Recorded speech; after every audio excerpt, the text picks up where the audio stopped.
আমায় নিয়ে একটা গল্প লেখার কথা আপনাকে বলেছিলাম শরৎবাবু। আমি বলেছিলাম তাও নয়, বলিয়েছিলেন রবিবাবু।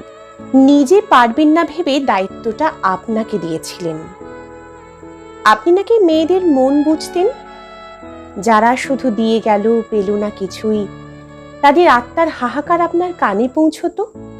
এইসব বঙ্গবালাদের কষ্ট আপনাকে আর্ত করত।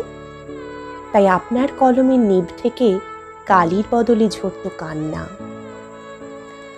আমি একজন সাধারণ মেয়ে, প্রত্যাখ্যাত।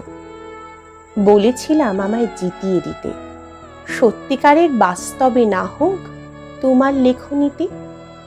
সেই জয়ের রামধনু গন্ধে ডুবে মরতে চেয়েছিলাম। আপনি কথা রাখেননি। আমাকে কেন, কাউকে আপনি জেতাতে চাননি। মেয়েরা জিতলে আপনার পুরুষ শাসিত সমাজ মনস্কতা পীড়িত হবে বলেই জেতাতে চাননি। আমি জয় চেয়েছিলাম, করুণা নয়। স্বাধীনতা চেয়েছিলাম, সহানুভূতি নয়। আগুন চেয়েছিলাম, চোখের জল নয়। অথচ আপনি শুধু কেঁদেছেন, কাঁদিয়েছেন। রমাকে আপনি জেতাননি। জ্যাঠাইমার হাত ধরে রমেশের কাছ থেকে দূরে, বহু দূরে, অনেক দূরে তাকে নির্বাসনে পাঠিয়েছেন সীতার মতো। কিশোরীর কাঁচা অঙ্গে পরিয়েছেন সাদা থান।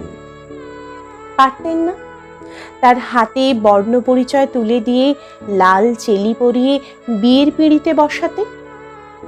আপনার বহু বছর আগে বিদ্যাসাগর যা পেরেছেন, কলকাতার উপকণ্ঠে বসে আপনি পারেননি।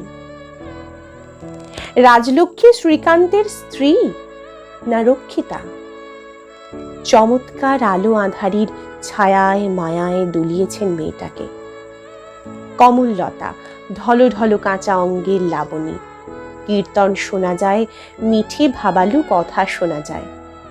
অতঃপর অচলাকে নিয়ে যা কাণ্ড করেছেন সে কহতব্য নয়।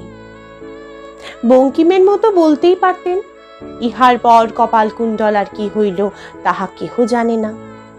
মেয়েটাকে জলে ডুবিয়ে দিলেন, একেবারে ভরা ডুবি।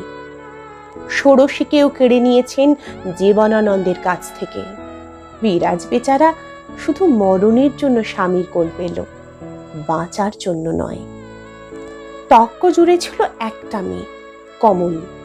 বাংলায় তাকে মুখ খোলানোর সাহস হয়নি, নিয়ে ফেললেন দিল্লিতে। আসল কথা কি জানেন শরৎবাবু?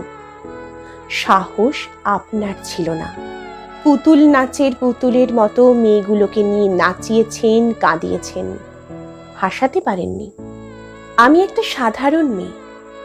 বড় বিশ্বাস করে রবিবাবু আমাকে নিয়ে লেখার জন্য আপনাকে দায়িত্ব দিয়েছিলেন। আপনি পালন করেননি সেই দায়িত্ব। পারেননি নোরা বলে সেই স্বপ্নদ্রষ্টা মেয়েটির মতো আমাকে পুতুল বাড়ির বাইরে এনে রামধনুর আকাশ দেখাতে। আসলে আপনারা দুঃখের পাথর জমিয়ে জমিয়ে একটা পাহাড় বানিয়ে দিয়েছেন।